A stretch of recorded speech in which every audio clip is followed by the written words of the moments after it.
Quizás por allí son especialistas, psicólogos, estudiantes, o quizás por ahí tienen alguna otra profesión. Buenas noches, Karina. Fernanda, estudiante de psicología. A ver. Buenas noches, Paula, bienvenida. Fernanda, sí, estudiante de psicología. Augusta, buenas noches. Qué gusto volver a trabajar con ustedes, chicos. Bien, quizás, por ejemplo, aquí tenemos a Génesis, que es comunicadora. Buenas noches, Chandeiris. Así es, Augusta. Bien, chicos, buenas noches con todos. Por aquí también tenemos a otra estudiante, Emi. Listo, chicos. Como ya nos comentó nuestra coordinadora, si es que tienen alguna duda, alguna consulta con relación al tema que estamos o que vamos a abordar el día de hoy, lo pueden escribir a través del chat que yo voy a estar pendiente. ¿Listo? Bien, chicos. Entonces, comenzamos. Hoy día, como ya también lo mencionaron, vamos a ver bases teóricas de la terapia cognitivo-conductual. Para esto, quiero preguntarles qué conocen sobre este modelo cognitivo-conductual. Karina, profesora de educación secundaria, ciencias sociales, también auxiliar en educación secundaria. Excelente, Karina, mucho gusto. Bien, chicos, ¿qué conocen sobre el modelo cognitivo-conductual? Quizás por ahí ya han escuchado acerca de esta corriente o saben cuál es su objeto de estudio, en qué aspectos intervenimos, etcétera.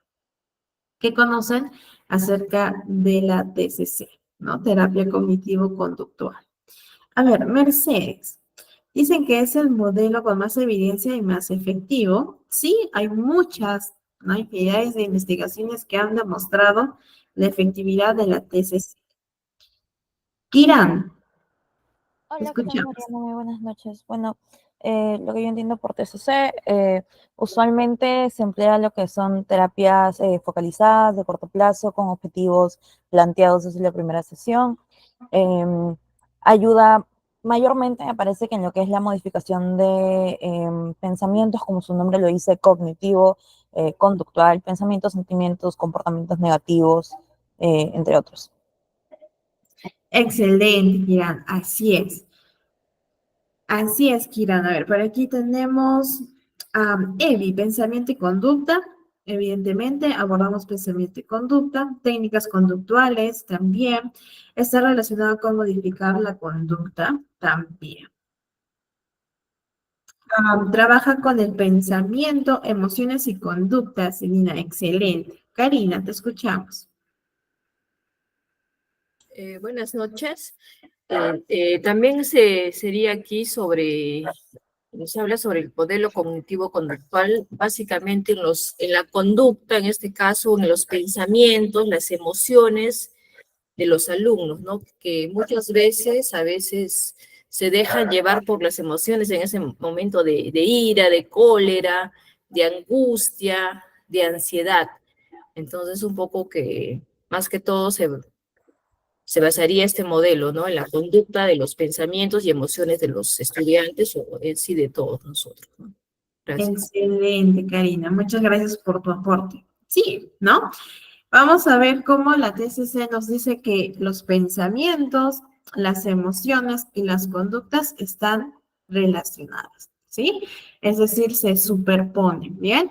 No es que se dan de manera aislada. Y evidentemente, ¿no? Hay muchas, sobre todo los adolescentes, los jóvenes tienden a, como dice Karina, quizás dejarse llevar por las emociones, pero siempre va a haber un pensamiento de por medio. A ver, vamos con estas tres intervenciones y continuamos. Pone conocimientos de la teoría del aprendizaje con el procesamiento de la información y trata de explicar cómo se aprende determinadas conductas durante la infancia y la adolescencia. Excelente, Fernanda. Carolina, modificar pensamientos y conductas. Así es, esto de la modificación, la reestructuración de pensamientos, lo vamos a ver ya en las próximas sesiones. Y Paula, referente al comportamiento, conducta de la persona. Excelente, chicos. Entonces, ¿ustedes consideran que la realidad se tiene que ajustar a nuestras cogniciones, nuestros pensamientos, o nuestros pensamientos se ajustan a la realidad? ¿Qué creen?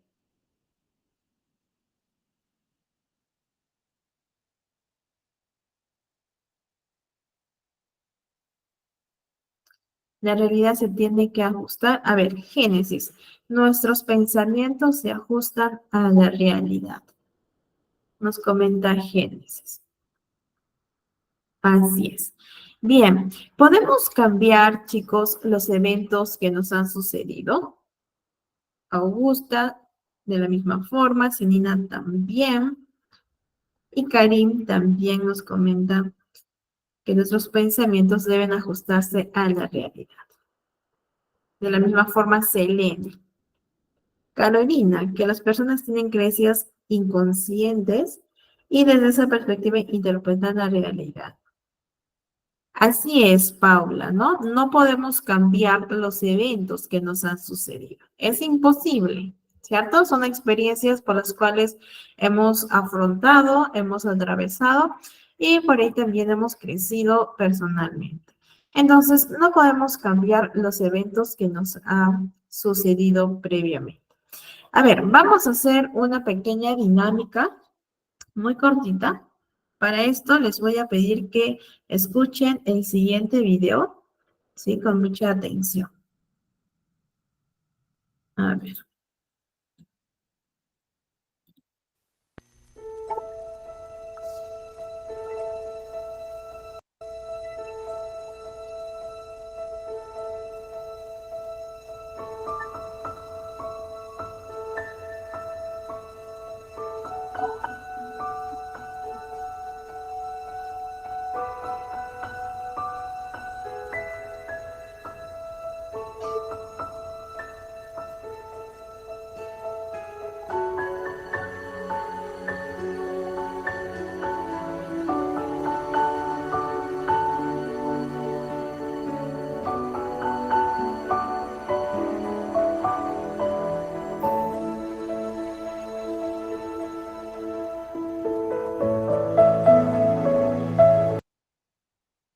Listo, chicos, coméntenme. ¿Qué sentimiento, qué emoción ha surgido después o durante que han estado escuchando esta melodía?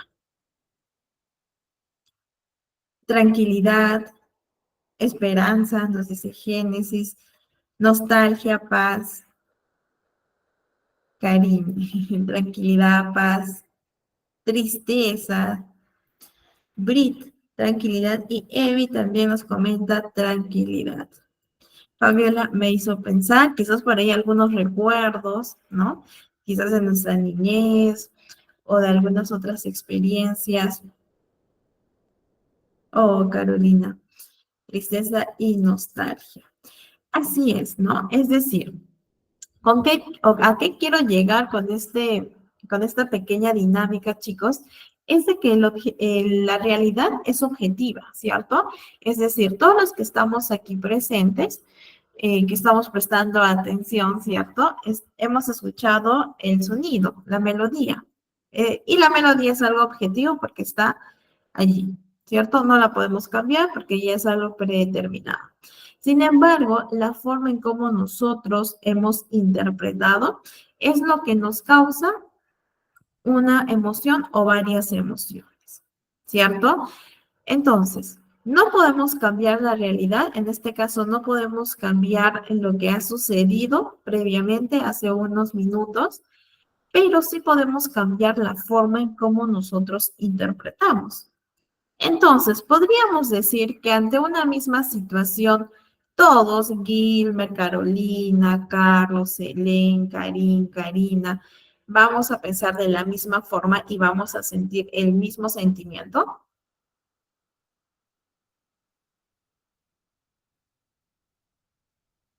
No, ¿cierto?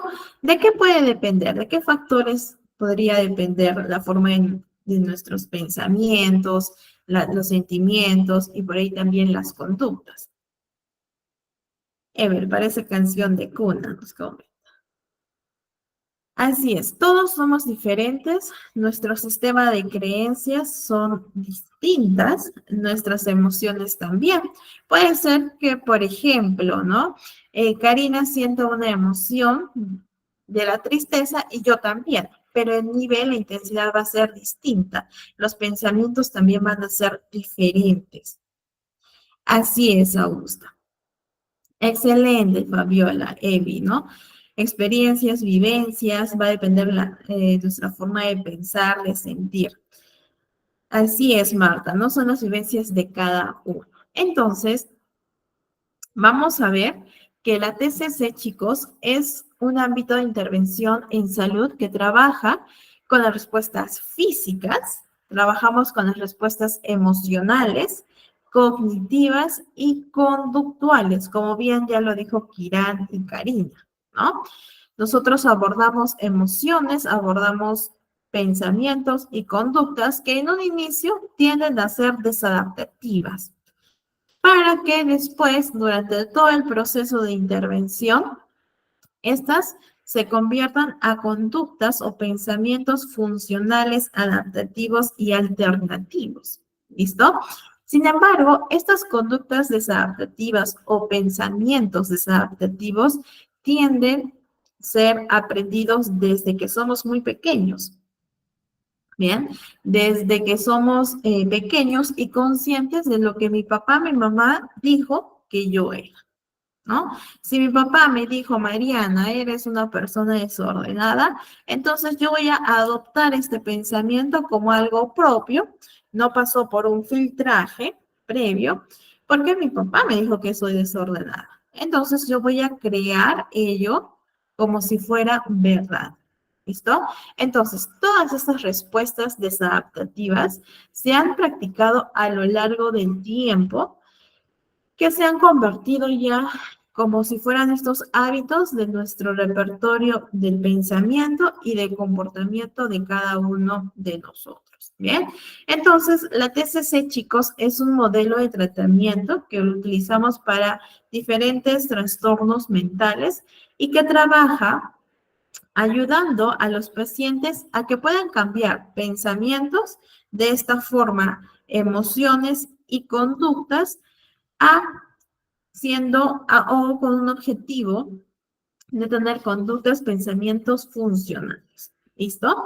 Entonces, parte del proceso de la TCC es que nosotros podamos identificar los pensamientos irracionales que provocan sufrimiento. Por ejemplo, si yo tengo el pensamiento de todas las personas tienen que aceptarme, amarme y ser amables conmigo, ¿sería un pensamiento racional o un pensamiento irracional? Todas las personas tienen que amarme y ser amables conmigo. Irracional, ¿cierto? ¿Qué pasaría si es que yo, teniendo este pensamiento, voy a una reunión y una chica o un chico quizás no fue amable conmigo? ¿Qué voy a sentir?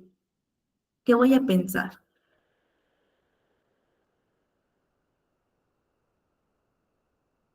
Sí, me sentiría mal, ¿cierto? Triste, quizás frustrada, enojada,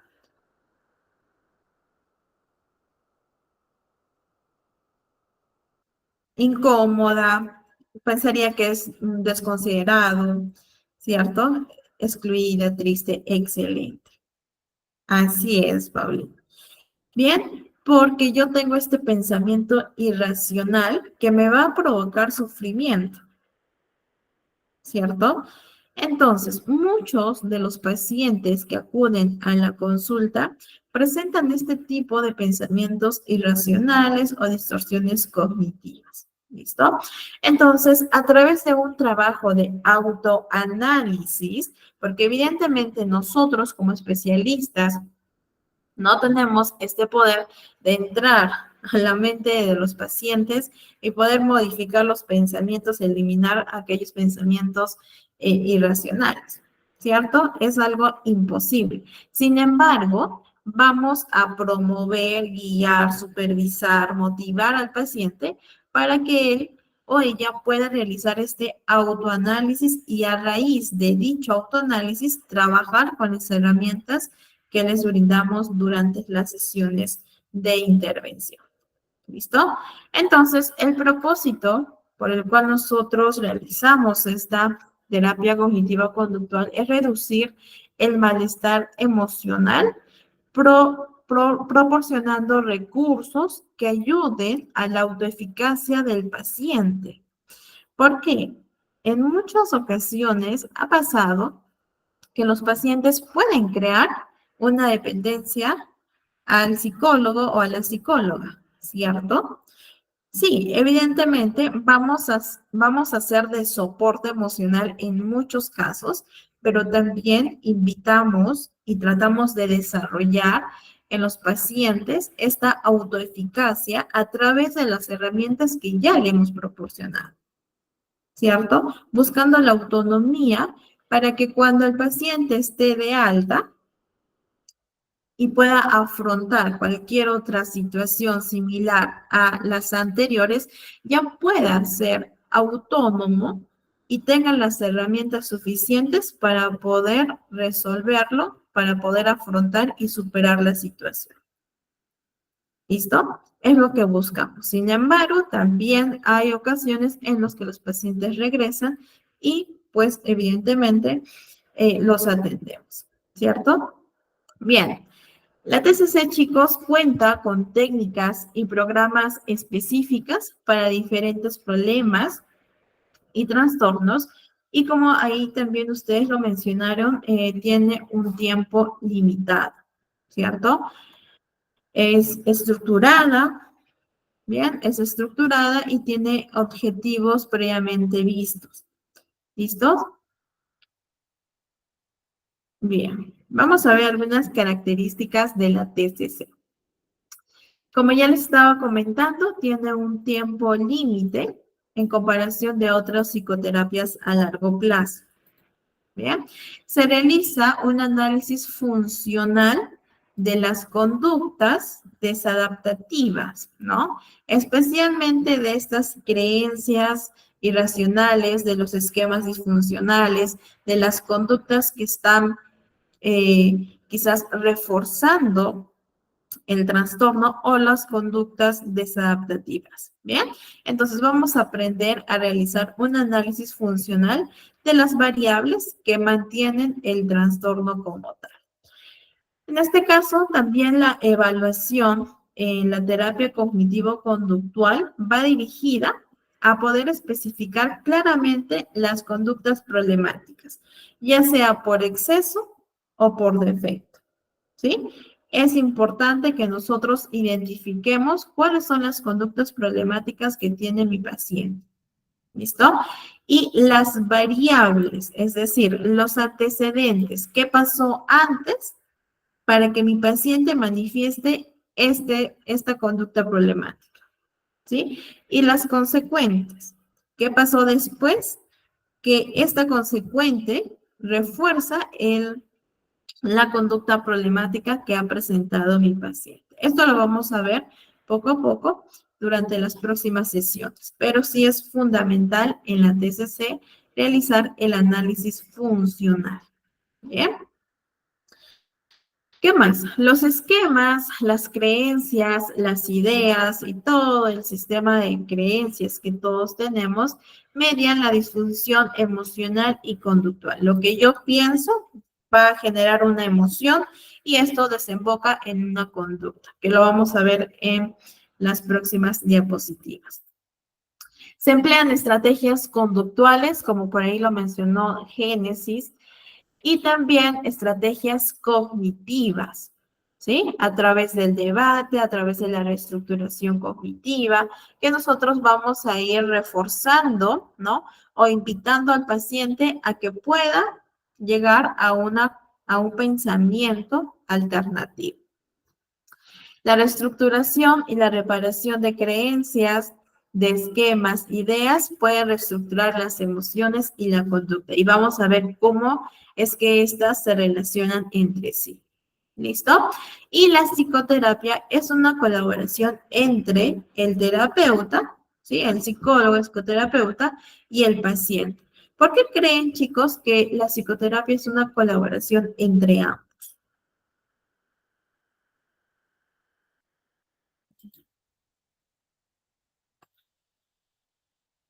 ¿Será una colaboración entre ambos y por qué?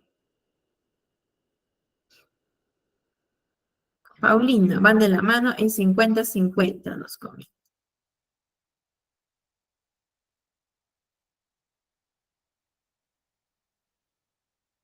¿Qué más, chicos? A ver, Mercedes. El terapeuta enseña las herramientas y el paciente las aplica y trabaja con ellas. Sí, para que la otra persona pueda sentirse en confianza. Ok, chicos. En efecto, sí, la psicoterapia es una colaboración entre el psicólogo y el paciente. A ver, Ever, el psicoterapeuta actúa como un guía y el paciente es quien recorre el camino. Evi, el terapeuta brinda apoyo emocional, herramientas y técnicas que en el paciente que esté comprometido en realizarlas. Steven, el terapeuta brinda herramientas y el paciente afirma un compromiso. Excelente. Un compromiso consigo mismo con el proceso. Así es, Gilmer. A ver, Jaime. El terapeuta guía al paciente, porque tanto el terapeuta y el paciente deben poner de su parte para poder superar el problema. Excelente, Yulisa. Así es. El comportamiento será será la base de la confianza que tenga. Así es, Paula Augusta. Excelente. En efecto, ¿no, chicos? El hecho de que el paciente venga a terapia, a consulta, no quiere decir que nosotros como especialistas tengamos quizás este poder de resolver el problema que presenta el paciente, ¿cierto? Es algo imposible. Y esto es importante que nosotros desde un inicio le podamos plantear a los consultantes, porque en algunas ocasiones me ha pasado, y quizás a ustedes también, que el paciente, porque es la primera vez que acude a un psicólogo o una psicóloga, tienen esta idea de que uno, desde que está iniciando, lo estamos analizando. Sí, practicamos la observación, ¿cierto? Pero también hay otras herramientas que la observación es muy buena, que nos ayuda a obtener información, ¿sí? Pero no es que vamos a través del análisis o de la observación vamos a juzgar al paciente, ¿cierto? No es nuestra función, no es algo que nosotros debemos de realizar por ética y por respeto al otro, ¿bien? Ahora, ha pasado que pacientes vienen y tienen esta idea de que yo les voy a resolver el problema o yo les voy a decir qué es lo que tienen que hacer y qué es lo que no tienen que hacer. Bien, en este caso, ustedes, ¿qué le dirían al paciente o al consultante? ¿Qué le dirían si viene a consulta y les dice, bueno, usted me tiene que resolver el problema o usted tiene que decirme qué es lo que tengo que hacer o qué es lo que no tengo que hacer?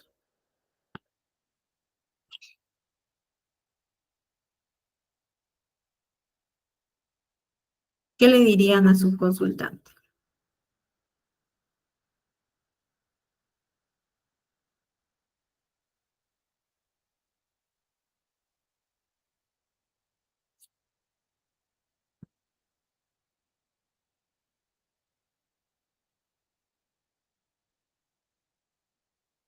A ver, le dirían que sí, que nosotros vamos a resolver sus problemas, que nosotros, a ver, Daniel, Estoy para apoyarte a identificar tus problemas y cómo solucionarlos. Fabiola.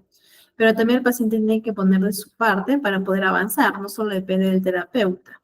Evi nos comenta que no. Ever, así no funciona la vida, excelente. Génesis, que todo parte también de poner de su parte para guiarlo. Yulisa, yo te voy a guiar, pero no solo depende de mí. Excelente, chicos. Necesitamos la colaboración del paciente. ¿Por qué? Yo le puedo dar herramientas, le puedo dar ciertos consejos, le puedo ofrecer herramientas técnicas, todo lo que nosotros hemos aprendido, ¿cierto? Pero si el paciente sale de la consulta y no aplica ninguna herramienta, ¿habrá avance? No, ¿cierto? Excelente, no habrá un avance. Entonces, chicos, lo que yo les recomiendo es, desde un inicio, plantear que la terapia y todo este proceso va a ser una colaboración entre nosotros como especialistas que tienen todo el compromiso y por parte de la otra persona como consultante. ¿Bien? Y una metáfora que yo suelo utilizar mucho con mis pacientes es que le digo lo siguiente, ¿no? Es como si fuera una persona que quiere llegar a un peso ideal, ya sea por salud, por X o Y razón. Entonces, esta persona acude al gimnasio. Uno, no solo basta con ir y pisar el gimnasio, ¿cierto? ¿Qué tenemos que hacer? Tenemos que realizar el deporte o los ejercicios de fuerza, ejercicios de cardio, obedecer al entrenador. ¿Qué más? Tengo que ir a un nutricionista, alimentarme de manera saludable, hidratarme, evitar el consumo excesivo de las grasas saturadas, etcétera. ¿Cierto? Entonces, lo mismo pasa con la terapia, ¿sí? Con la psicoterapia. No solo basta con venir y escuchar lo que dice el psicólogo o la psicóloga, ¿cierto? Y salir y no hacer nada. Porque de la misma forma, esta persona que quiere llegar a su peso ideal no trabaja fuera del gimnasio, no va a haber un avance, ¿cierto? Y evidentemente, Paula, es un proceso. Y en este proceso se necesita de sí mismo un compromiso para poder llegar al objetivo final. ¿Listo? Así es, Gilbert. Comunicación, transparencia y confianza consigo mismo y con el proceso, ¿cierto? Con su proceso. Ahora, los procesos van a ser diferentes. Va a haber pacientes en los que son bien comprometidos consigo mismos, mientras que otros va a haber este tipo de resistencia, ¿no? Que puede suceder. Ahora, el manejo en cómo nosotros realicemos también. ¿Para qué? Para que el paciente pueda quizás, o nosotros motivar al paciente a que pueda trabajar en sí mismo. Pero más allá no podemos hacer. Y por un lado, como especialistas, puede ser algo frustrante, ¿cierto? Sin embargo, también tenemos que cuidar nuestra salud emocional, ¿bien? Y decir, bueno, por mi lado, como especialista, he dado todo de mí, he puesto todos mis conocimientos, mis habilidades personales, cognitivas, etcétera.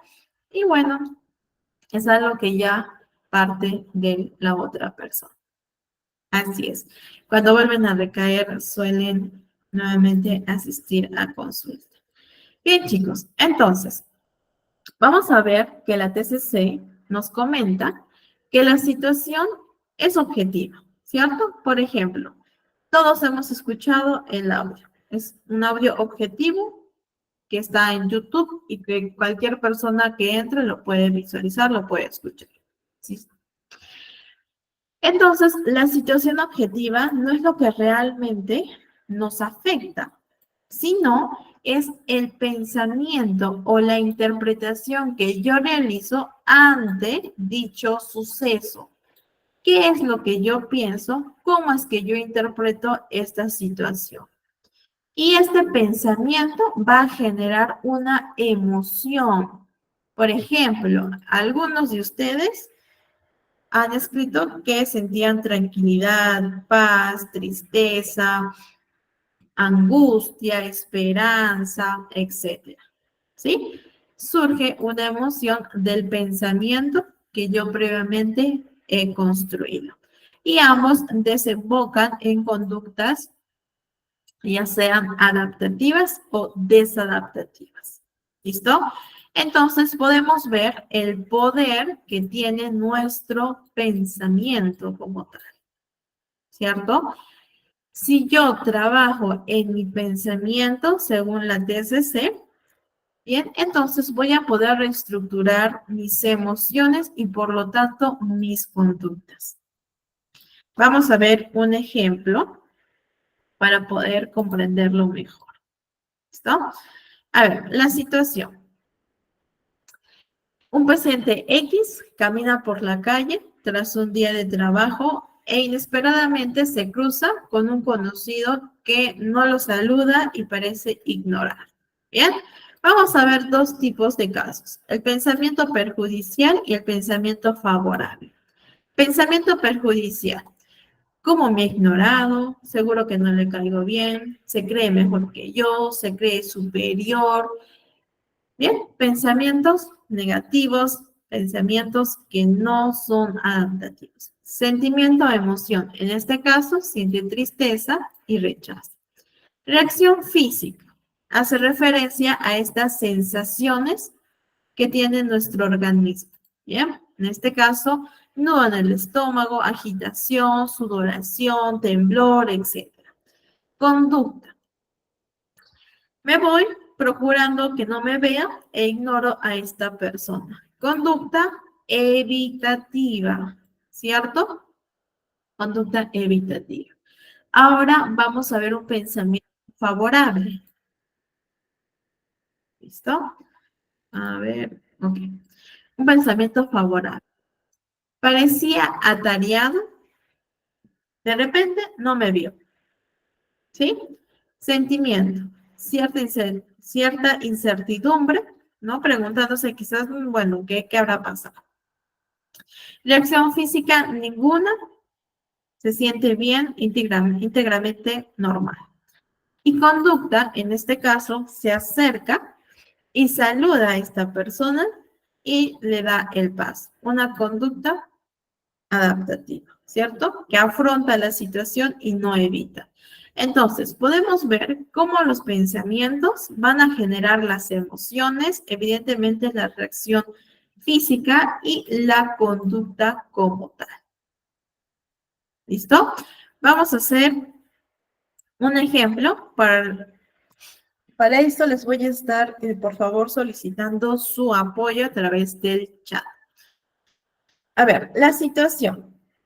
Tuve una reunión con mi familia y mi papá solo atacaba mis ideas, pero al final las utilizó todas. ¿Quién le entiende? Bien, eso es lo que registra el paciente. Primero nos vamos con el pensamiento negativo. ¿Qué pensamiento negativo puede haber surgido de esta situación en este paciente?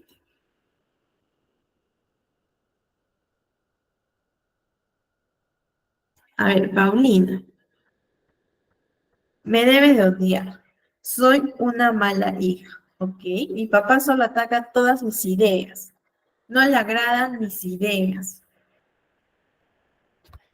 ¿Qué más?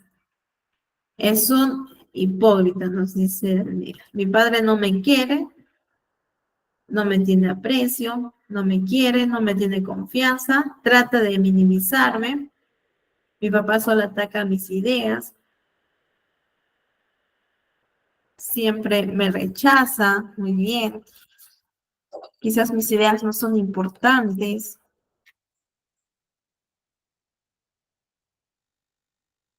Me minimiza, excelente. ¿Y qué emoción? A ver, Karina, ¿no cree que sea capaz de surgir? Excelente. ¿Y qué emoción puede haber surgido en esta paciente? Enojo, tristeza. Karim también nos comenta tristeza, enojo, cólera, ira, rabia, rechazo, tristeza, enfado. Excelente. ¿Y qué conductas, teniendo ya este pensamiento inadaptativo, disfuncional, emociones también desagradables, qué conducta puede haber manifestado esta paciente?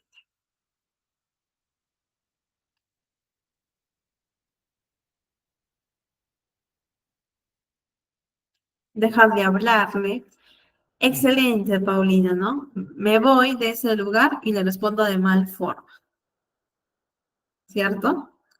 Me retiro, gritando, quizás golpeando algunas cosas, reclamándole porque es así.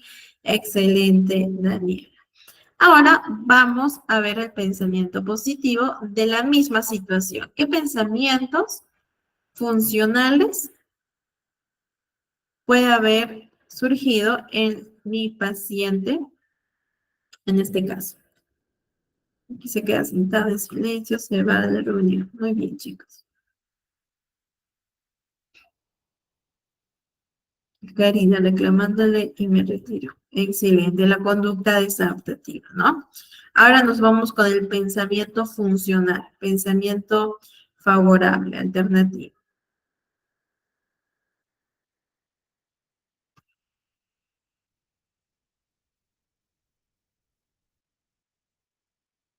Bien, seguro tuvo un mal día. Ujú. A ver, Génesis, quizás pensó que al inicio fue mala idea, que después la usó para un bien. Ok. Al menos consideró mis ideas, entender que cada persona tiene una forma de pensar. Sí escuchó mis ideas y las va a poner en práctica. Tal vez no entendió lo que quise decir. Ay, mi papá, al final sí utilizó mis ideas. Muy bien, Paulina. Estará estresado también. No tiene claras sus ideas en este momento. Excelente. Todas las observaciones son positivas para cambiar. Quizás no lo habrá hecho de manera intencional, debe estar cansado, seguro tuvo un mal día y malinterpretó mis ideas. Excelente, chicos, ¿no? Son pensamientos más funcionales, adaptativos. Y la emoción o emociones,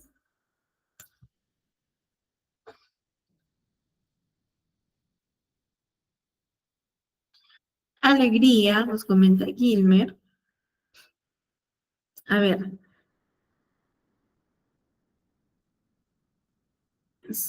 Senina, nos aparece que mi padre estaba muy cansado y no se dio cuenta que estaba hablando mal de mis ideas, pero después se quedó con lo mejor de mí. Excelente, ese sería el pensamiento, ¿no? A ver, emociones, tranquilidad, calma, alegría, tranquilidad, aceptación, nos comentan por aquí, reconfortable. Y conductas, chicos, ¿qué conductas puede haber manifestado? Algo neutral, así es, excelente, Brita, complacida. Y en cuanto a conductas,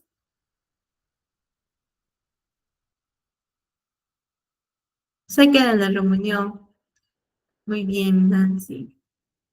Le sonríe, también es una conducta. Así es. Completar de igual forma lo que dijo, hacer un equipo. Excelente, Paulina. Normal, se acercó hacia su padre y lo abrazó también. Escuchó con atención, lo abrazó, la abraza. Excelente, chicos. Bien, ahora, también me ha pasado que cuando nosotros realizamos lo que es el registro, que vamos a ver ya la próxima sesión, los pacientes o las personas tienden a confundir el pensamiento con la emoción, ¿sí? Siempre tengamos cuidado con eso. Para ello es importante la psicoeducación, ¿sí?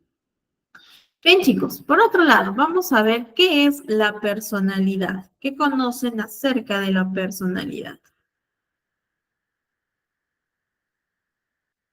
¿Han escuchado quizás el concepto de la personalidad y qué implica?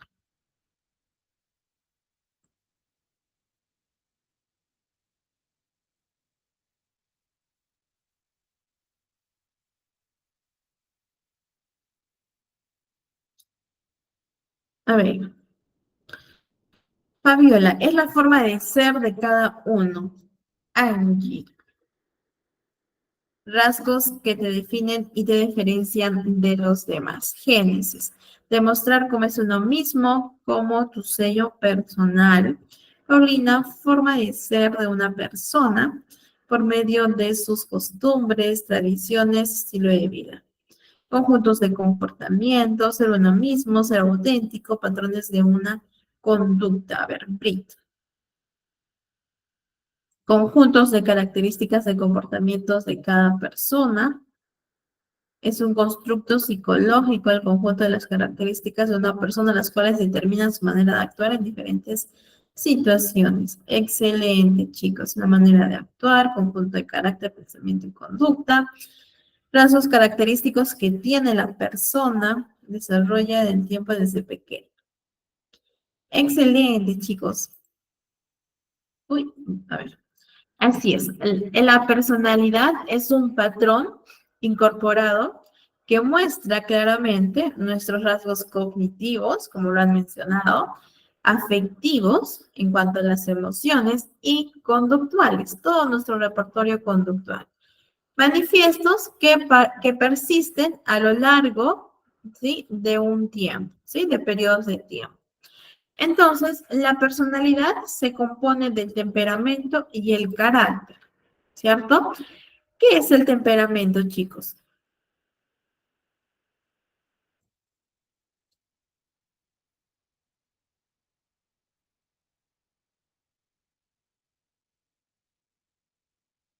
Así es, Ever, características heredadas, condicionadas y aprendidas que caracterizan a una persona, ¿no? Es la personalidad.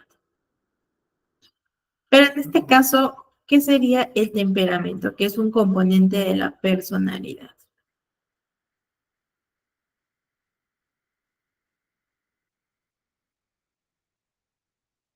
Ok, a ver,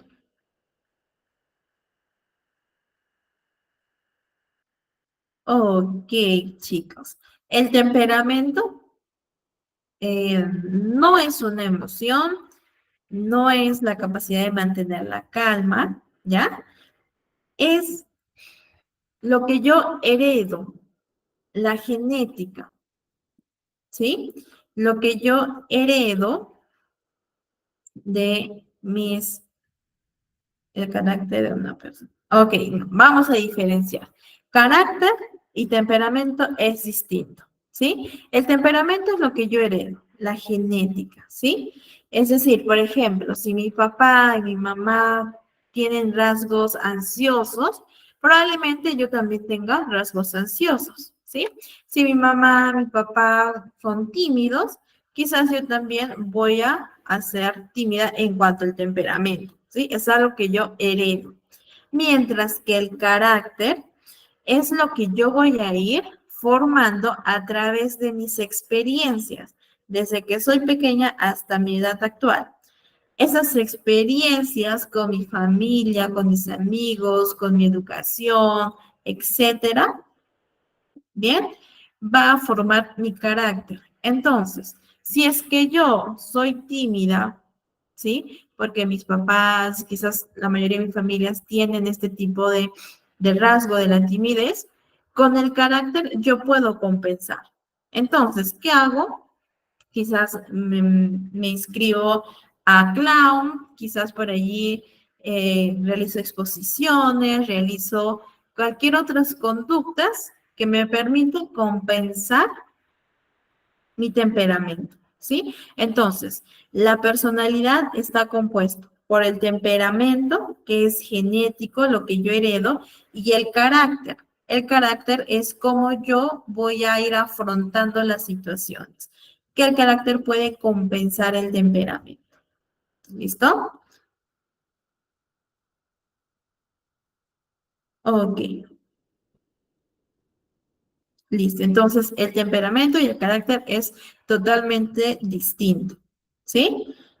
¿Cuál es la diferencia entonces, chicos, entre el temperamento y el carácter?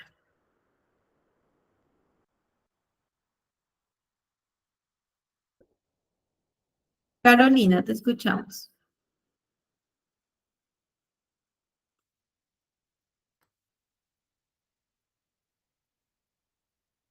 Excelente, excelente, Angie. Uno es heredado y otro es aprendido. Uno se hereda y el otro se va formando ante las situaciones.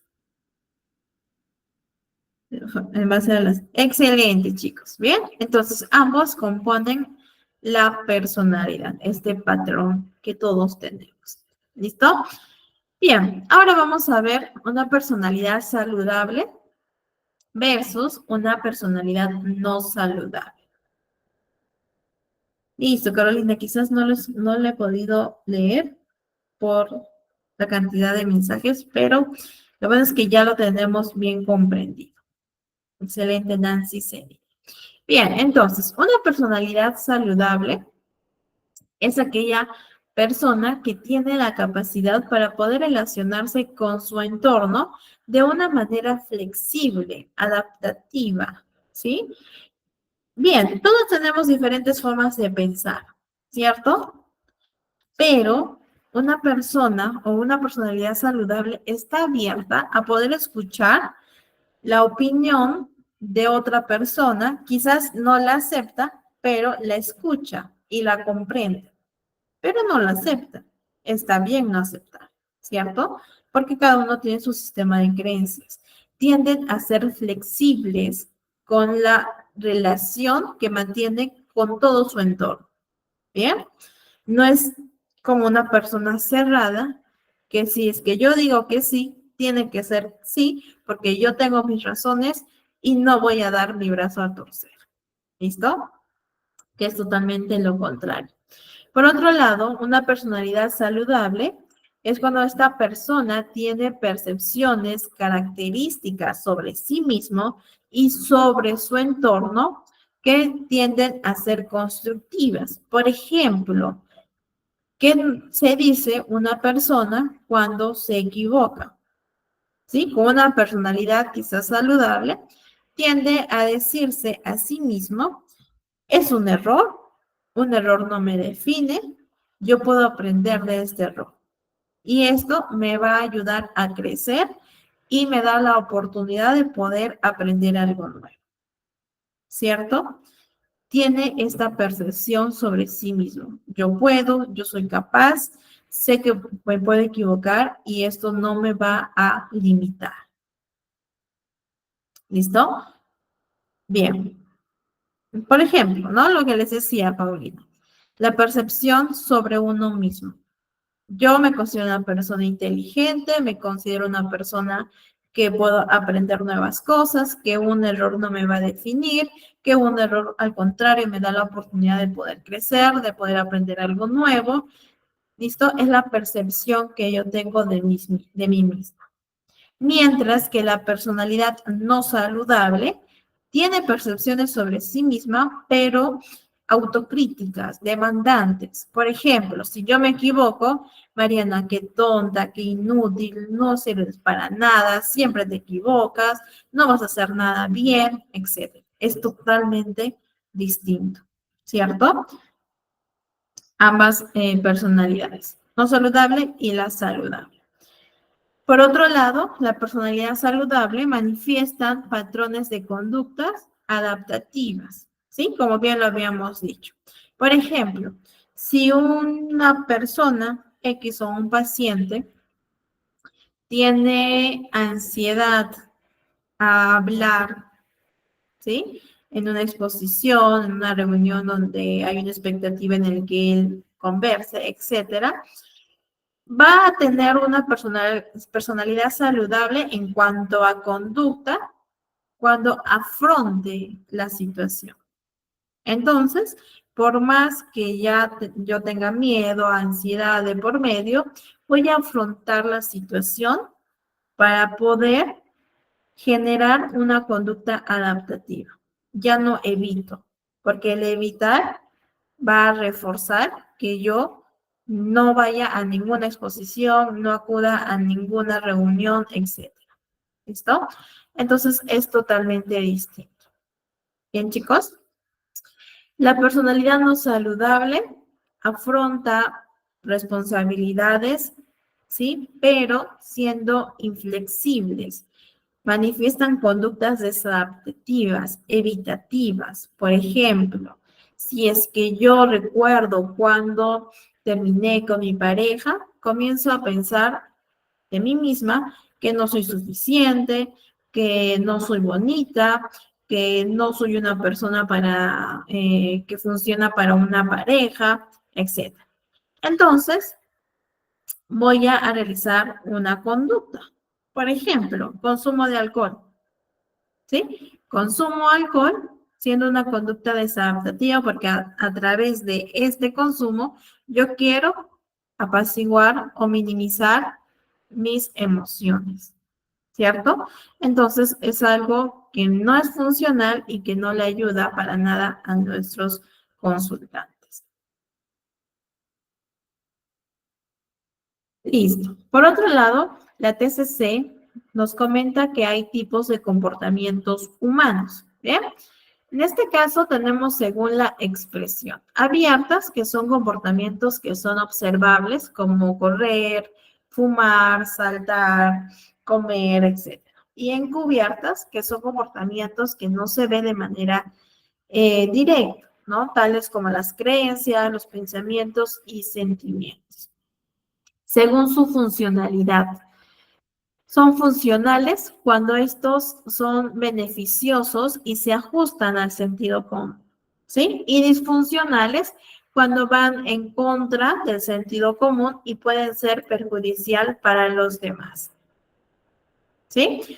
Entonces, muchos pacientes van a tener conductas disfuncionales. Consumo exceso de drogas, consumo exceso de sustancias, de alcohol, las autolesiones, bien, los intentos de suicidios, etc. Según la frecuencia, a ver, tenemos los excesos conductuales, que son comportamientos que ocurren con alta, ¿sí? Alta frecuencia y son disfuncionales. Por ejemplo, el consumo excesivo de sustancias. ¿Sí? Es un exceso conductual y es disfuncional, porque las consecuencias, pues evidentemente van a ser negativas. ¿Listo? Por otro lado, tenemos los debilitamientos conductuales, que son comportamientos que ocurren en baja frecuencia, pero esos comportamientos son funcionales. Por ejemplo, hacer deporte. Quizás mi paciente este hábito todavía no lo tiene. Entonces hay un debilitamiento conductual, ¿sí? Es en baja frecuencia, pero es un comportamiento funcional, pero lamentablemente no lo hace frecuentemente. ¿Listo? Y los déficits conductuales, que son comportamientos que no están en el repertorio, ¿sí? Conductual de nuestro paciente a pesar de ser funcionales.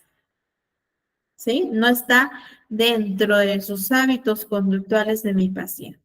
Entonces, cuando yo realice la evaluación, tengo que ver cuáles son sus excesos conductuales del paciente, cuáles son los debilitamientos conductuales y qué déficit conductuales presenta, para que pueda trabajar a raíz de la observación y de la entrevista. ¿Bien? Por otro lado, tenemos elementos del comportamiento humano. El aspecto cognitivo, que son creencias, pensamientos, recuerdos, imaginaciones, ideas, etc. ¿Sí?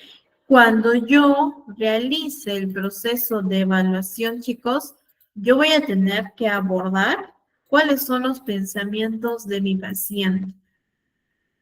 Tenemos que identificar pensamientos o ideas irracionales o distorsiones cognitivas. Importante, ¿sí? Porque es básico en la TCC. Por otro lado, tenemos el aspecto fisiológico, ¿sí? Es decir, hace referencia a esas sensaciones corporales. Por ejemplo, una persona con ansiedad, ¿qué sensaciones corporales fisiológicos presenta?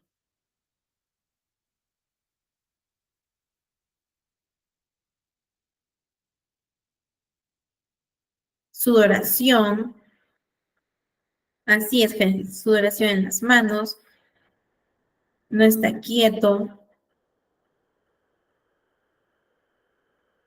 sensaciones corporales, inquietud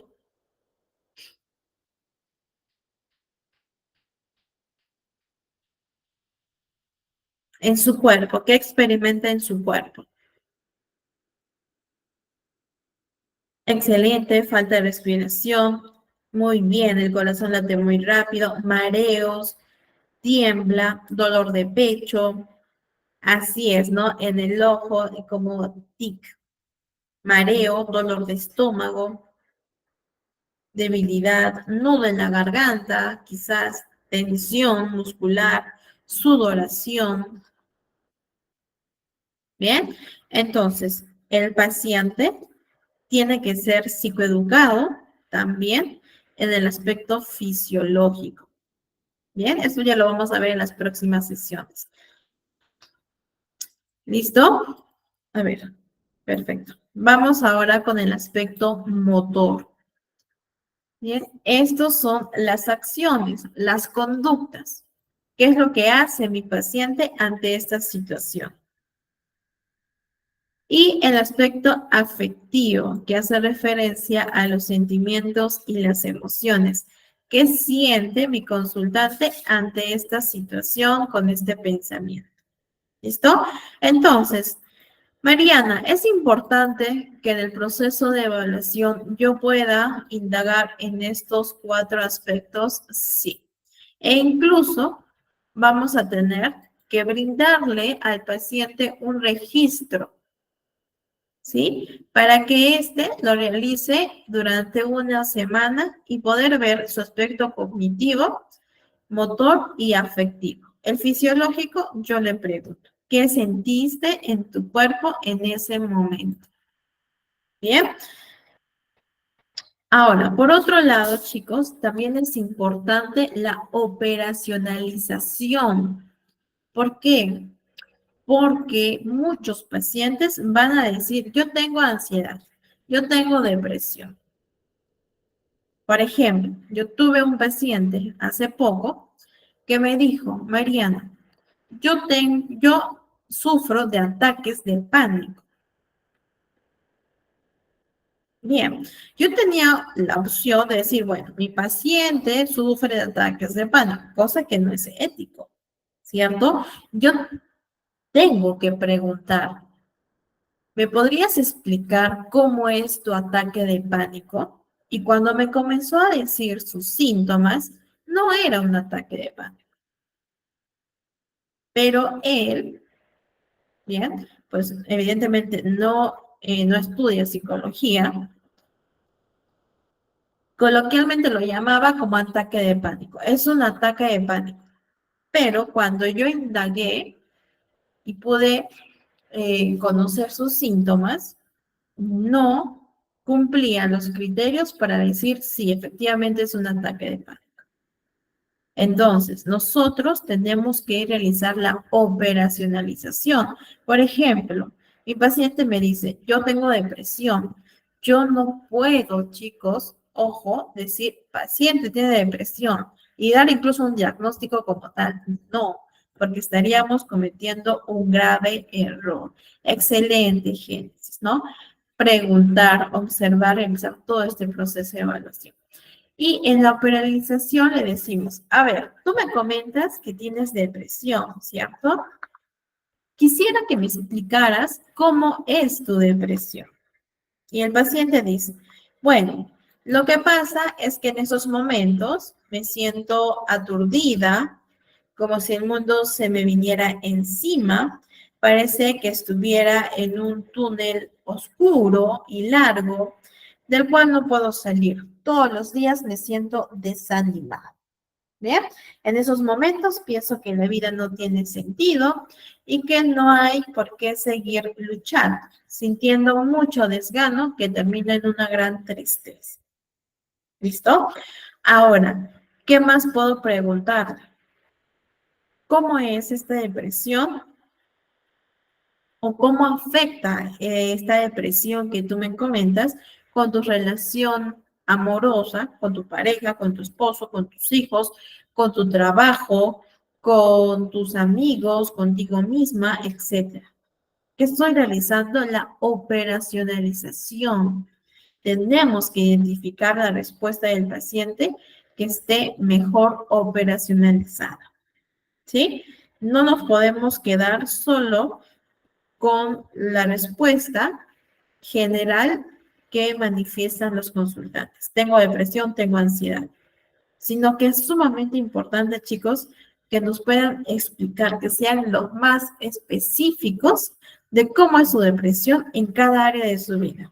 En su área emocional, en su área interpersonal, con su pareja, con sus hijos, con sus amigos, con su familia extensa, con su trabajo, con sus estudios, etc. ¿Sí? Es parte fundamental del proceso de indagación. Bien, estos chicos. Por otro lado, la TCC, tenemos lo que es el modelo de la terapia conductual. Quizás por allí ustedes ya conocen a Iván Pavlov, ¿no? Del condicionamiento clásico. A ver, vamos a ver un poco de manera general lo que hizo Iván Pavlov, ¿ya? A ver, él trabajó mucho lo que es el aprendizaje asociativo, ¿sí? Es decir, donde asociamos un estímulo incondicionado, ¿sí? Con el estímulo condicionado. Es decir, primero, antes del condicionamiento, Pablo le presenta la comida al perrito, ¿sí? En este caso, la comida sería un estímulo incondicionado. ¿Por qué? Porque todavía no se ha condicionado, ¿cierto? Entonces, la comida, al ser presentada, el perrito evidentemente va a realizar una respuesta. En este caso, va a salivar, ¿sí? Su respuesta incondicional. ¿Listo? Después, Pablo le presenta la campana, que es un estímulo neutro, ¿sí? El sonido de la campana. Por lo tanto, no ejecuta una respuesta el perrito, ¿sí? Porque es un estímulo neutro. Ahora, ¿qué es lo que va a hacer Pablo? Va a asociar, va a revisar el condicionamiento, aprendizaje asociativo. Es decir, va a presentar el sonido de la campana junto con la comida, ambos a la vez. Entonces, en este caso, el perrito va a asociar el sonido con la comida y por lo tanto ejecuta una respuesta, en este caso la salivación. Después del condicionamiento, como mi perro ya asoció ambos estímulos, en este caso solo le presenta el sonido de la campana, que ya sería un estímulo condicionado, ¿cierto? Y de esta manera, el perro, al haber realizado el aprendizaje asociativo, ejecuta la respuesta condicionada, que sería la salivación. ¿Listo? Bien, entonces de esta forma, Iva Pavlov decía que el aprendizaje asociativo es cuando se asocia un estímulo condicionado con otro incondicionado. ¿Sí? Vamos a ver algunos principios del condicionamiento clásico. Tenemos el principio de adquisición, ¿bien? Es decir, el sujeto, la persona, el consultante, en este caso el perrito, empareja el estímulo incondicionado con el estímulo neutro. ¿Sí? En este caso, el estímulo incondicionado sería el alimento con el estímulo neutro, la campana. ¿Bien? Entonces, según este principio, cuanto mayor sea el número de emparejamiento, mayor será la probabilidad que se produzca la respuesta condicional. Es decir, si es que yo le presento cada vez, bien, ambos estímulos, entonces es muy probable que un perrito realice la salivación. Bien, ese es el principio de adquisición. El principio de discriminación hace referencia a que se dan respuestas específicas a estímulos específicos. Por ejemplo, necesitamos diferenciar entre el perro que me mordió y el resto de perros. ¿Sí? Es decir, hay esta capacidad de poder distinguir entre el estímulo original y el estímulo con características emocionales. Por ejemplo, si el perro me muerde, no quiere decir que todos los perros me van a morder, ¿sí? Yo tengo que aplicar este principio de discriminación y poder distinguir entre el estímulo original, que serían todos los perros, y el estímulo con características emocionales, que sería el perro que me mordió, ¿sí? Porque tuve miedo, tristeza, etc. ¿Bien? Y esto se aplica mucho también en terapia. Así es, Génesis. La generalización de estímulos es la respuesta a estímulos similares. Por ejemplo, una vez que el perro ha aprendido la salivación con el sonido de la campana, puede producir también esta conducta o esta respuesta con otros sonidos similares. Hay una generalización de estímulos. Y esto también ustedes van a ver en sus consultantes. Tienden a realizar este principio del condicionamiento clásico. Y el principio de extinción. Si el estímulo condicionado no va acompañado de vez en cuando por el estímulo incondicionado, la respuesta condicionada desaparece. Es decir, si tocamos la campana repetidas veces y la comida no aparece junto a esta, el perro va a desaprender la conducta aprendida. Por lo tanto, dejará de realizar la salivación. Y esto también suele suceder con las personas, el principio de extinción. ¿Listo? Y por otro lado tenemos el condicionamiento operante, bien, dado por Skinner, que sostenía que gran parte de la conducta humana no es voluntaria ni provocada por estímulos de reacciones reflejas, sino que son emitidas espontáneamente y controladas principalmente por sus consecuencias. Skinner trabajaba mucho con las consecuencias, ¿sí? Por ejemplo, en su caja de Skinner, ¿no? Si la ratita presionaba este botón, que es el pulsador, entonces en el distribuidor de alimento, bien, le generaba ello, es decir, el alimento.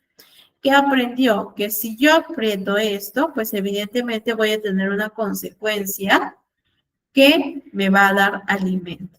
Entonces, Skinner sostiene que las conductas son emitidas principalmente por las consecuencias.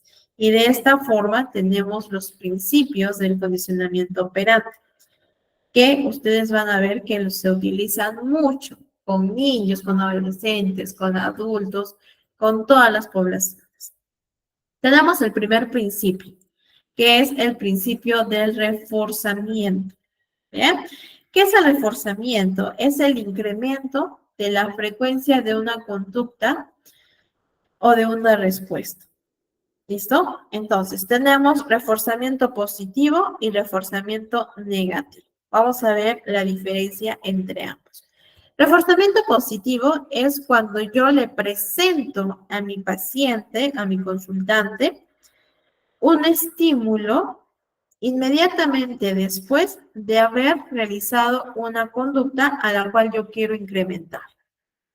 Entonces, mi paciente realiza una conducta, ¿sí?, adaptativa, que yo quiero que esta conducta sea más frecuente, entonces le presento un estímulo agradable al paciente. ¿Listo?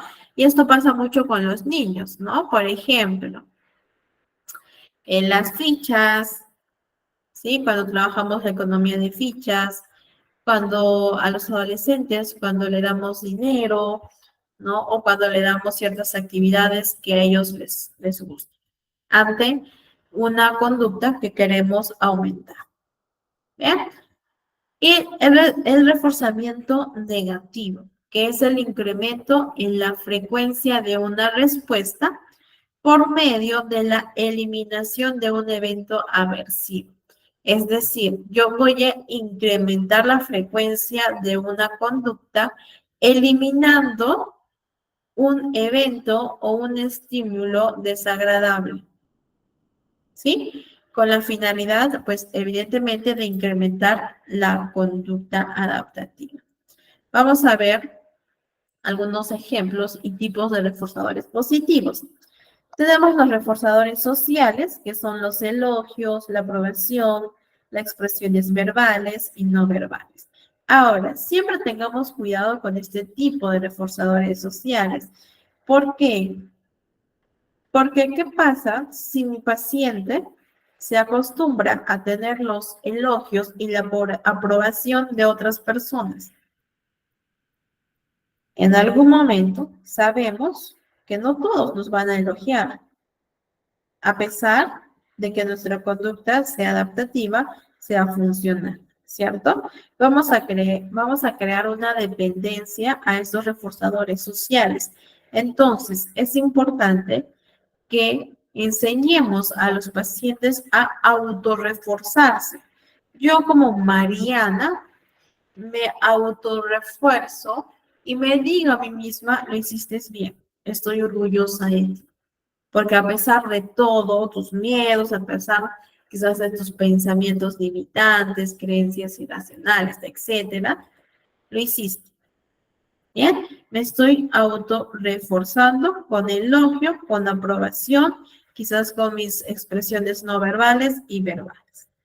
Bien, los reforzadores materiales, ¿no? Son recompensas reales como juguetes, dinero, fichas, entre otros. De la misma forma, tengamos mucho cuidado con los reforzadores materiales. ¿Sí?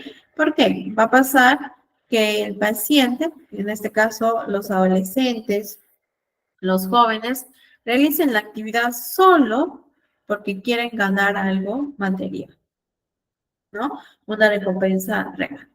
Y lo que nosotros no buscamos esto, al contrario, buscamos un cambio permanente, real y honesto.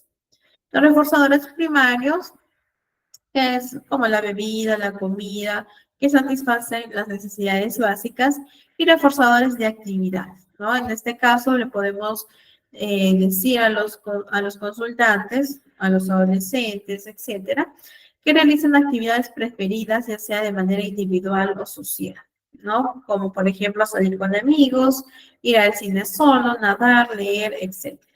Son actividades de su gusto. Vamos a ver ahora ejemplos de reforzadores negativos. Por ejemplo, descolgar el teléfono para escapar del sonido incómodo. Ok. En este ejemplo, chicos, ¿cuál es el estímulo aversivo que está eliminando la persona? Descolgar el teléfono para escapar del sonido incómodo.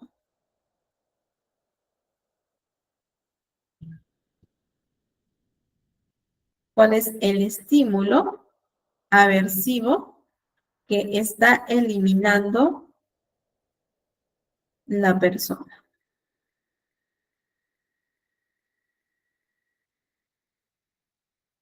Excelente, el sonido incómodo, ¿cierto?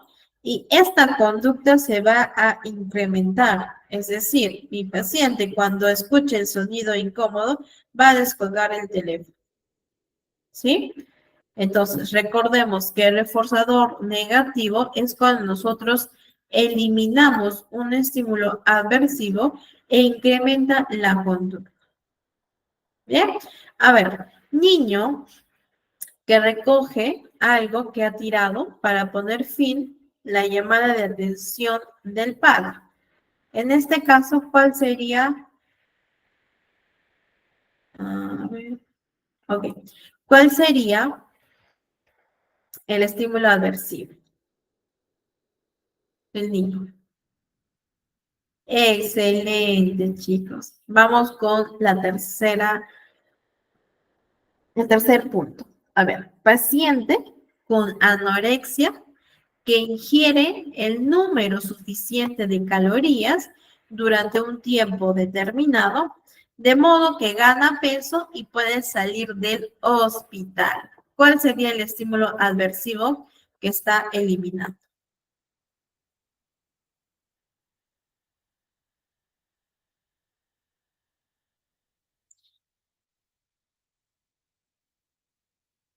Excelente, chicos. Así es. Y nos vamos por el último. Muy bien, Carolina. Vomitar tras un atracón para reducir la ansiedad y la culpabilidad. ¿Cuál sería el estímulo adversivo?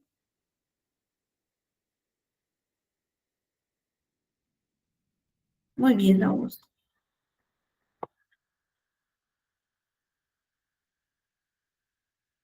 Excelente, chicos. Muy bien. ¿Listo? Entonces, eliminando estos estímulos adversivos, va a incrementar la conducta. Por ejemplo, ¿no? Cuando yo tengo un atracón, evidentemente voy a sentir ansiedad y culpa. Y para yo eliminar esta ansiedad y culpa, voy a vomitar y se convierte en un círculo vicioso. Atracón, ansiedad, vomito. De la misma forma, repetitivo, e incrementa la conducta. ¿Cierto? Listo, chicos. Ahora, hemos visto el condicionamiento clásico, el condicionamiento operante y ahora vamos a ver modelos de la terapia cognitiva. Listo, Giovanna, gracias a ti. La terapia cognitiva. En este caso tenemos TREC. ¿Han escuchado la terapia racional emotiva conductual de Ellis? O quizás es la primera vez que lo están escuchando.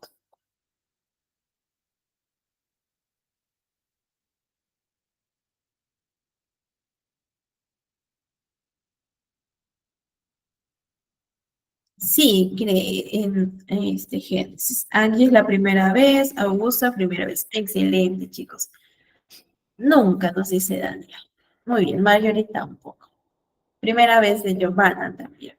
Bien, chicos, la terapia racional emotiva conductual de de Ellis, sostiene que no son los eventos en sí mismos los que causan nuestras emociones, sino la interpretación y las creencias que nosotros realizamos ante estos eventos. ¿Bien?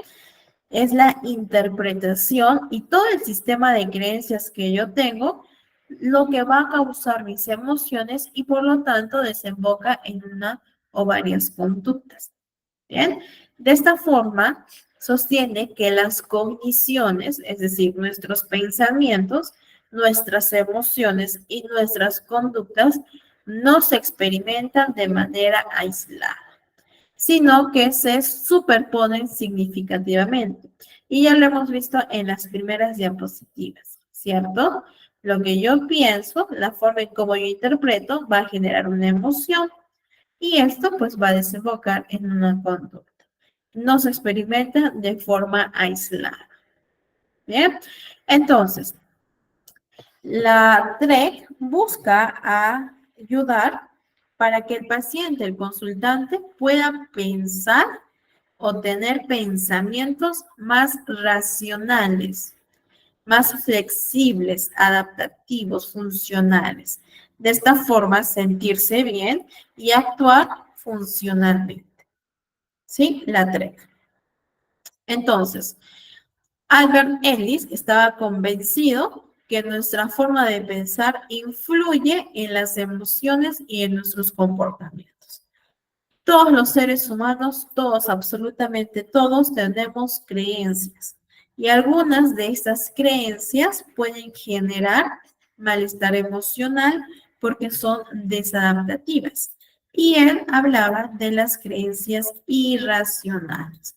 Entonces, ¿cuál es el objetivo de la TREC? Es modificar los núcleos cognitivos disfuncionales, es decir, esas creencias irracionales que subyacen a los estados de perturbación psicológica. ¿Bien? La modificación de estas creencias irracionales que provocan un malestar emocional en los consultantes. De esta forma, hablaban de 3 tipos de demandas. ¿Bien? El yo debo, otros deben y el mundo debe. Por ejemplo, yo debo de hacer las cosas bien, perfectas y merecer la aprobación de los demás por mis actuaciones. Yo debo de hacer eso, ¿sí? Los otros deben, o los demás deben de actuar de forma agradable, considerada y justa. El mundo debe ponerme las oportunidades para yo poder crecer profesionalmente.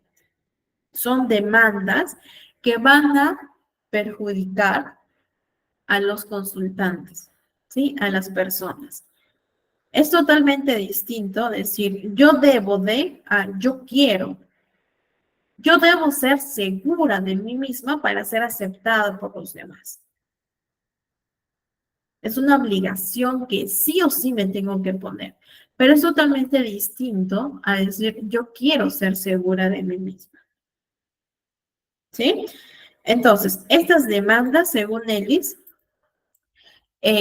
provocan un malestar significativo, porque hay una expectativa de otros, hay una expectativa del mundo y hay una expectativa de uno mismo, que si no cumplen estas demandas, pues evidentemente emocional y mentalmente no van a estar bien. ¿Listo? Vamos a hacer una práctica. A ver, si una persona quiere, puede ser feliz bajo cualquier circunstancia. Sería demanda de uno mismo, de los demás o del mundo. ¿Cuál es su respuesta? Si una persona quiere, puede ser feliz bajo cualquier circunstancia.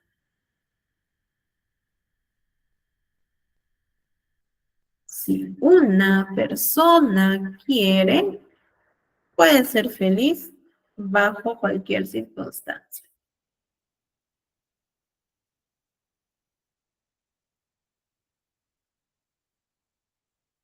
A ver, chicos.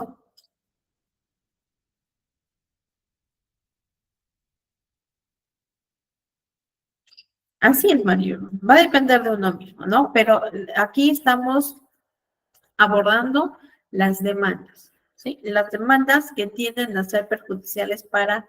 Excelente, Nancy. Muy bien. Es totalmente distinto a decir, yo debo de ser feliz bajo cualquier circunstancia. Si yo diría eso, yo debo de ser feliz bajo cualquier circunstancia, sería una demanda de uno mismo, de los demás o del mundo.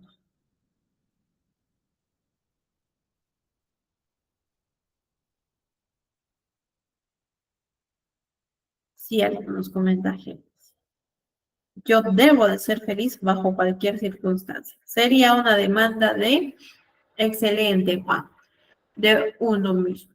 A ver, vamos con el segundo ejemplo. Necesito ser amado por todos. ¿Qué tipo de demanda sería? Muy bien. Necesito ser amado por todos, de uno mismo. ¿Sí? Muy bien. Necesito el apoyo de todos en todo momento. Necesito el apoyo de todos. Excelente, Mercedes. Muy bien, Juan. De los demás. Muy bien. Y por último, la vida debe de darme las oportunidades del mundo. Excelente. Muy bien, chicos. Bien. Entonces, En muchas ocasiones, muy bien chicos, los pacientes lo van a decir de manera muy explícita. Yo debo de ser, yo tengo que, el mundo debe o las personas deben ser así, etcétera. ¿Sí? Mientras que en otros casos sí vamos a tener que preguntar. Ahora, ¿qué herramienta como que podemos realizar? A ver, yo realizo ello. Le doy una hoja a mi paciente y le pongo mi yo actual y mi yo ideal. Mi yo actual es insegura, tímida, ansiosa, quizás desordenada, evitativa, impuntual, etc. ¿Listo? Este es mi yo actual. Mi yo ideal, y aquí me pongo, debo de ser segura de mí misma. Debo de ser puntual, debo de hacer las cosas perfectas, etc. ¿Listo? Entonces, este ejercicio en algunos casos me ayuda para poder descubrir sus demandas. Ahora, a veces no ponen debo de o tengo que, ¿sí? Si no, yo voy a tener que indagar, ¿sí? Indagar y ver si es que es una demanda o es algo que realmente quiere, ¿sí? Bajo lo que ella espera, siempre y cuando, pues, evidentemente no le provoque un malestar emocional. ¿Listo? Bien, aquí tenemos un ejemplo de creencia irracional. A ver, es una necesidad extrema para el ser humano adulto el ser amado y aprobado por prácticamente cada persona significativa de la sociedad. ¿Por qué esta creencia es irracional?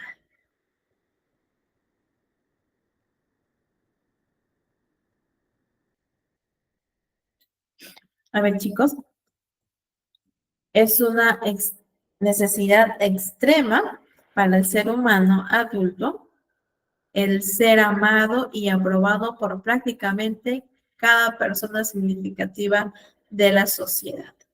¿Por qué esta creencia es irracional? A ver, Carolina, es irracional porque no podemos obligar a los demás a sentir amor por nosotros. Excelente, Carolina. ¿Qué más? ¿Qué más, chicos?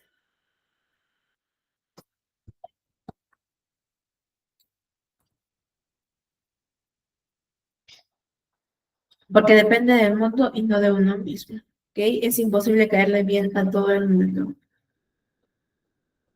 Muy bien.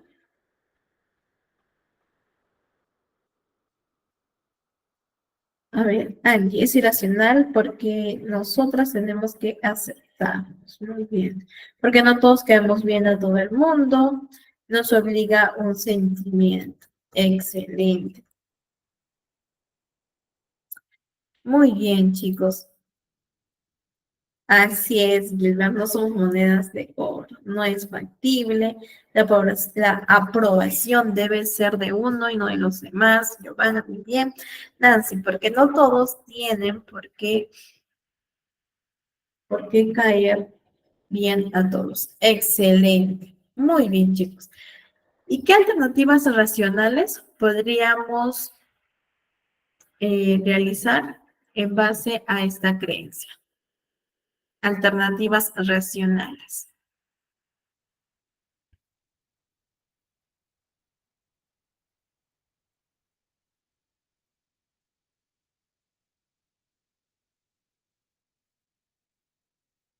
A ver, Karina, una persona es irracional porque es imposible obligar a todos a querernos. Excelente. Yo debo amarme. Ujú.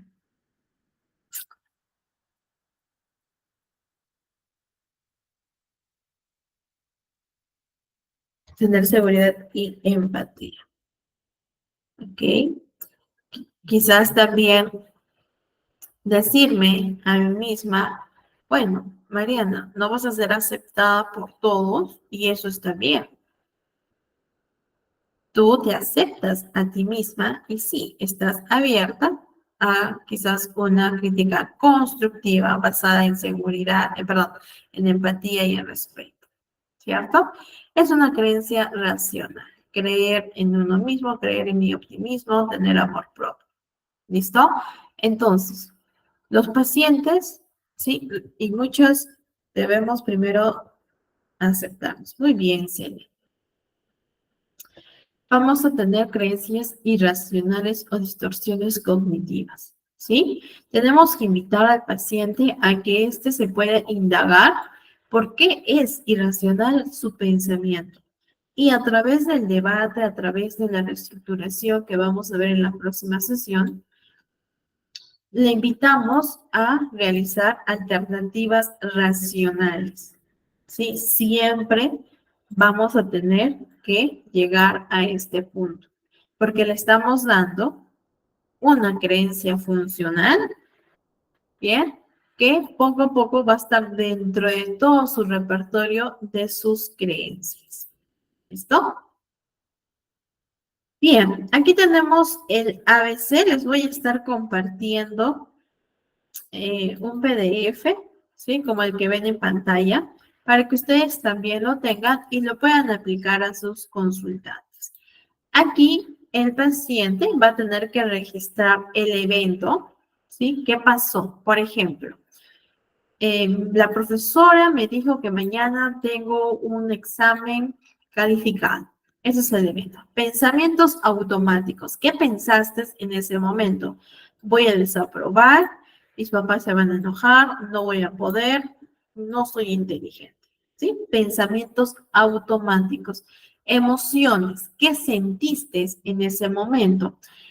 Sentí miedo en un nivel, siendo 10 máximo, en un nivel 9.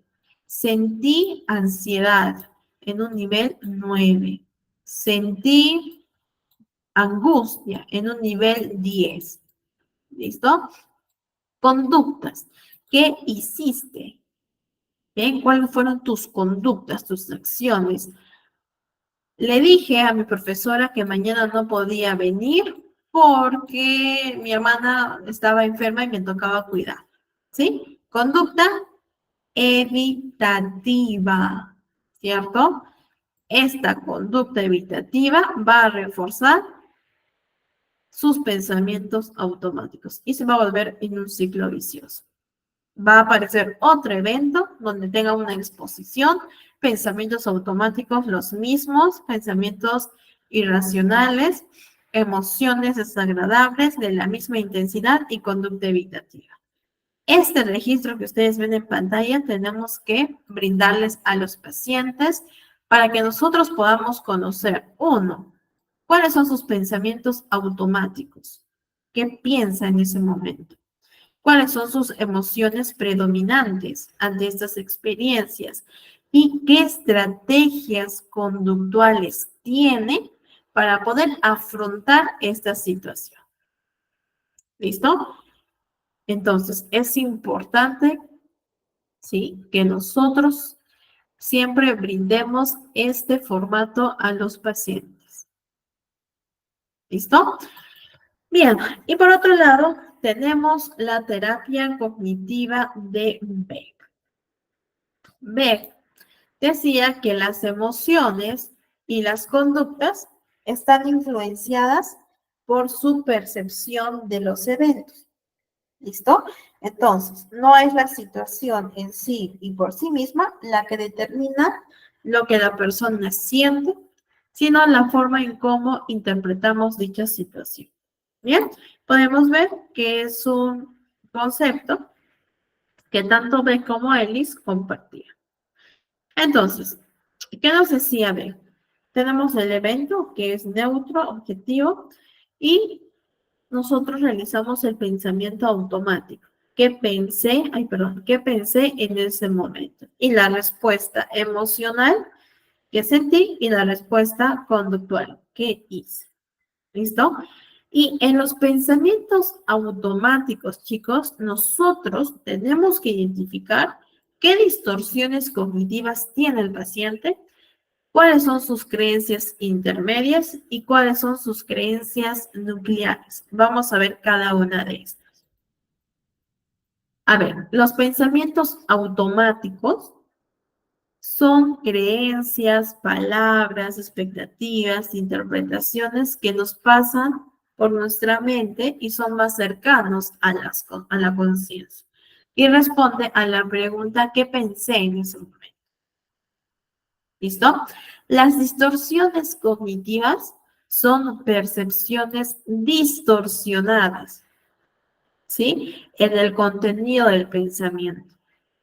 Yo les voy a estar enviando, aparte del registro o del modelo del registro, les voy a estar enviando una lista de distorsiones cognitivas y una lista de creencias irracionales, ¿sí? Así que los invito en su espacio personal a que puedan leer cada una de esas. Y si es que tienen alguna duda, alguna consulta, también pueden escribirme para poder ayudarlos, ¿bien? Entonces, las distorsiones cognitivas es la distorsión en el contenido del pensamiento. Las creencias intermedias son creencias a un nivel más profundo. Y ojo, chicos, tengan en cuenta esto. Aquí vamos a ver las actitudes, las reglas y las presunciones. ¿Sí? Importante, porque yo tengo que ver cuáles son las actitudes de mis pacientes, cuáles son las reglas y cuáles son las presunciones. Lo vamos a entender mejor a través de un ejemplo. ¿Bien? Y las creencias nucleares, que son creencias más profundas que las creencias intermedias. ¿Bien? Que son rígidas y se generalizan en exceso. Las creencias nucleares tenemos esta tríada cognitiva sobre uno mismo, sobre otros y sobre el mundo. Entonces, nosotros realizamos la investigación de manera así. Vemos los pensamientos automáticos con el autorregistro. Vamos a indagar distorsiones cognitivas. De allí vemos creencias intermedias y finalizamos con creencias nucleares. ¿Bien? Entonces, ¿cómo yo puedo identificar los pensamientos automáticos? Con estas preguntas, ¿sí? Que también están en el autorregistro. ¿Qué pensabas en ese momento? ¿Qué estabas pensando cuando surgió ello? ¿Bien? ¿O qué pensarías si es que trabajamos con casos hipotéticos? ¿Bien? Entonces, son preguntas que nos ayudan para poder identificar los pensamientos automáticos. Las creencias intermedias. Ahora, lo que les decía. Chicos, por favor, tengan en cuenta esto, ¿ya? Porque es fundamental para el proceso de evaluación e intervención. Entonces, en las creencias intermedias, nosotros vamos a averiguar sobre las reglas, sobre las actitudes y las suposiciones. Vamos con las reglas. Son normas que nos autoimponemos, como las demandas, ¿no? Tengo que, debo de. Siempre debo de ser sobresaliente en todo lo que haga. Esa es una regla que el paciente tiene sobre sí mismo, que es una creencia intermedia. ¿Bien? Actitudes. Es terrible que ellos no me escuchen. Es horrible ser impuntual. Es fatal que las personas me rechacen. Son valoraciones, ¿sí? Son valoraciones o evaluaciones que la persona realiza sobre sí mismo, sobre los demás o sobre el mundo también. Y las suposiciones tenemos sí, entonces o si no, entonces. Por ejemplo, si hago esto perfecto, podré ser reconocido, ¿no? Si hago esto perfecto, entonces seré reconocido. O, por ejemplo, si no trabajo mucho, entonces voy a fracasar. Son suposiciones que el paciente realiza sobre sí mismo. Estas tres creencias intermedias tengo que averiguar en los pacientes e invitarlos a ellos que también realicen este autoanálisis para poder identificar sus reglas, sus actitudes y sus suposiciones. Por ejemplo, vamos a identificar las creencias intermedias de Miriam, ¿sí? Miriam se separó de su pareja hace 2 meses, ¿bien? Sostiene que tiene creencias como: es terrible que la vida sea tan dura, debo evitar todo sufrimiento, tengo que ceder siempre, si no evito todos los sufrimientos estaré muy mal, si siempre digo sí, no me abandonarán, necesito ser amada. A ver, chicos, ¿cuáles serían sus valoraciones? A ver, vamos por cada uno, ¿sí? Valoraciones, reglas y supuestos. Es terrible que la vida sea tan dura. ¿Sería una valoración, una regla o un supuesto?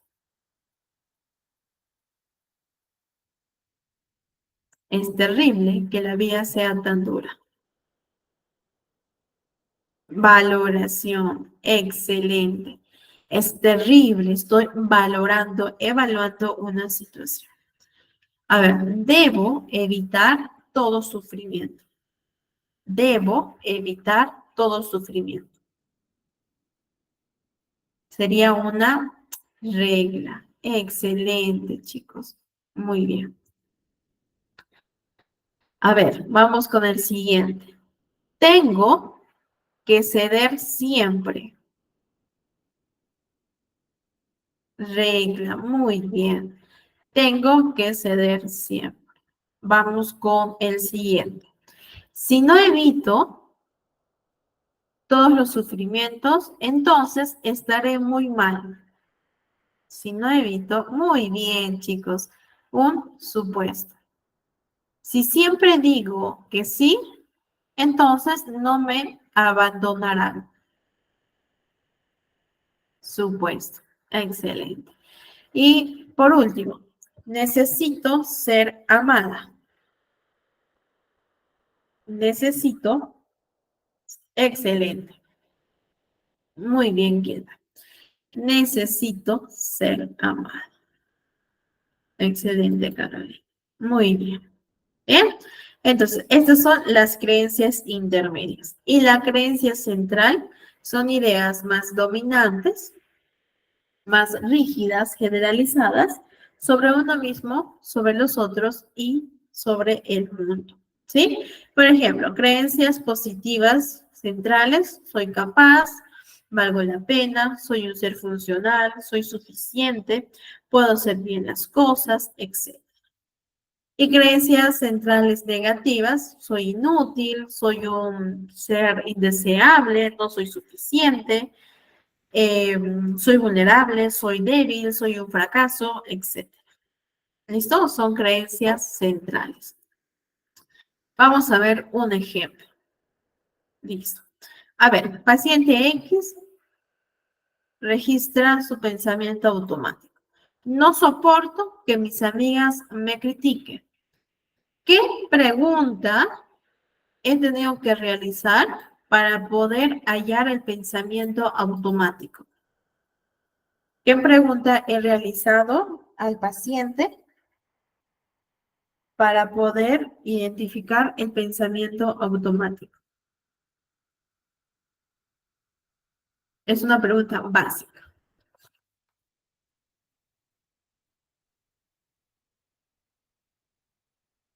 Pensamiento. Pensamiento, chicos, no emociones. Vamos a retroceder un poquito. Básico. ¿Qué pensabas o qué pensaste en ese momento? ¿Sí? No, chicos. A ver, los pensamientos automáticos, para que yo pueda identificar, tengo que realizar estas preguntas. ¿Qué pensé en ese momento? ¿Qué estaba pensando en ese momento? ¿Ya? Entonces, le pregunto al paciente: ¿qué pensabas en ese momento que tus amigas estaban criticando? Bueno, en ese momento pensé que no soporto que mis amigas me critiquen. Pensamiento automático. Vamos a hallar la creencia intermedia. ¿Qué es lo que te molesta tanto cuando tus amigas te critican? Mi paciente me contesta ello, que son chismosas e injustas porque me critican por cosas que no son. Cuando alguien te critica, te rechaza. ¿Sí? Creencia intermedia. Vamos a hallar la creencia irracional. ¿Qué sientes o piensas cuando te rechazan? Que no soy suficiente. Creencia central. ¿Listo? Entonces, de esta forma, yo voy a estar hallando pensamiento automático, creencia intermedia y creencia central. ¿Listo, chicos? Y bueno, como una introducción al tema que vamos a tocar la próxima sesión, vamos a ver sobre la triada cognitiva de la depresión. ¿Listo? ¿Qué es la triada cognitiva? Son patrones de pensamientos que inducen al paciente a considerarse a sí mismo, al futuro y a sus experiencias de un modo negativo.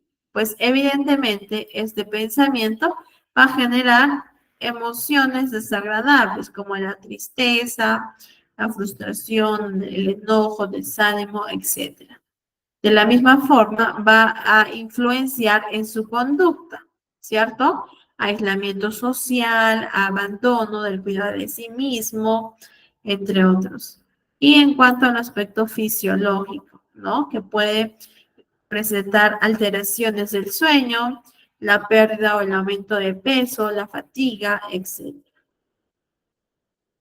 Vamos a ver que una persona con depresión tiene una visión negativa acerca de sí mismo, ¿no? Se mira como si fuera torpe, enfermo, con poco valor, desgraciado, ¿no? E incluso aquí he puesto algunas frases de algunos de los pacientes, ¿no? Nadie me quiere, soy feo, soy mala persona, no soy suficiente, etc. También tienden a atribuir las experiencias desagradables a un efecto suyo. Por ejemplo, es un castigo de Dios por ser tan mala persona.